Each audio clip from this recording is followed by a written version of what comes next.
বঙ্গোপসাগরে সৃষ্ট লঘুচাপ ও মৌসুমী বায়ুর প্রভাবে গুড়ি গুড়ি বৃষ্টি হচ্ছে পটুয়াখালীর কলাপাড়ায়। দেশের 4 সমুদ্র বন্দরকে দেয়া হয়েছে 3 নম্বর স্থানীয় সতর্ক সংকেত। এ বিষয়ে জানাতে কলাপাড়া থেকে যুক্ত আছেন সহকর্মী জসিম পারভেজ। চলে যাব জসিমের কাছে। জসিম, আপনি তো এই মুহূর্তে কলাপাড়ায় আছেন, তো স্থানীয় মাছ ধরার ট্রলার কিংবা নৌযানের উপরে কোনো ধরনের দিক নির্দেশনা দেওয়া হয়েছে কিনা আবহাওয়া অফিস থেকে? আর পাশাপাশি জানাবেন এই মুহূর্তে আবহাওয়ার সার্বিক পরিস্থিতি বা কি দেখছেন সেখানে?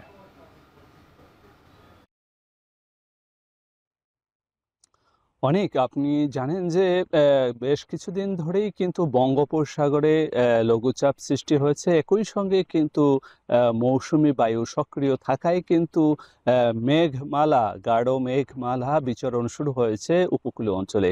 তো আজকে এখন থেকে কিন্তু উপকূলীয় অঞ্চলে রাত থেকে এখন পর্যন্ত গুঁড়ি গুঁড়ি বৃষ্টিপাত হচ্ছে।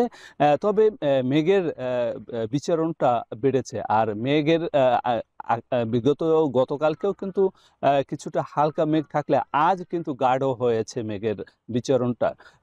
তো বলা যাচ্ছে যে আগামীকালকে থেকেই কিন্তু আরো বৃষ্টিপাত হওয়ার গাঢ় ঘন গাঢ় মেঘের বিচরণ ঘটবে এবং ভারী বৃষ্টিপাত হওয়ার সম্ভাবনার কথা ব্যক্ত করেছে আবহাওয়া অধিদপ্তর। তো আপনার মাধ্যমে জানিয়ে রাখি যে এখনো কিন্তু পায়রা বন্দর সহ 4টি সমুদ্র বন্দরেই কিন্তু 3 নম্বর স্থানীয় সতর্ক সংকেত জারি করেছে।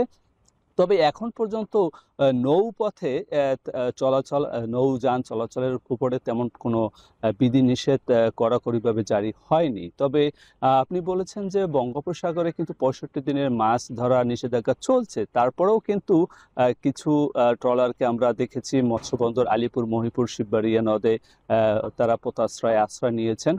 তো একথা বলা যায় যে দুর্যোগপূর্ণ আবহাওয়া শুরু হয়েছে মাত্র।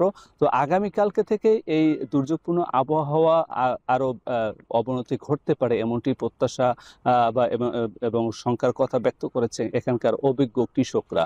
তো এক কথা বলা যায় যে এই বৃষ্টিপাত যা হচ্ছে এতে কিন্তু যে আউশ যে চাষাবাদ করছেন যে সকল কৃষকরা তাদের জন্য সুবিধাই বয়ে যাচ্ছে।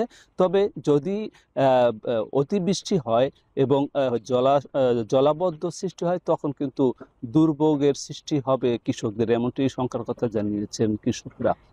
তো আবহাওয়া অধিদপ্তর আরো নিশ্চিত করেছে যে আগামী 1 সপ্তাহ পর্যন্ত ভারী বৃষ্টিপাত হওয়ার সম্ভাবনা রয়েছে। কোথাও কোথাও ঝড়ো হাওয়ার সঙ্গে অধিক ভারী বৃষ্টিপাত হওয়ার সম্ভাবনার কথাও তারা জানিয়েছে।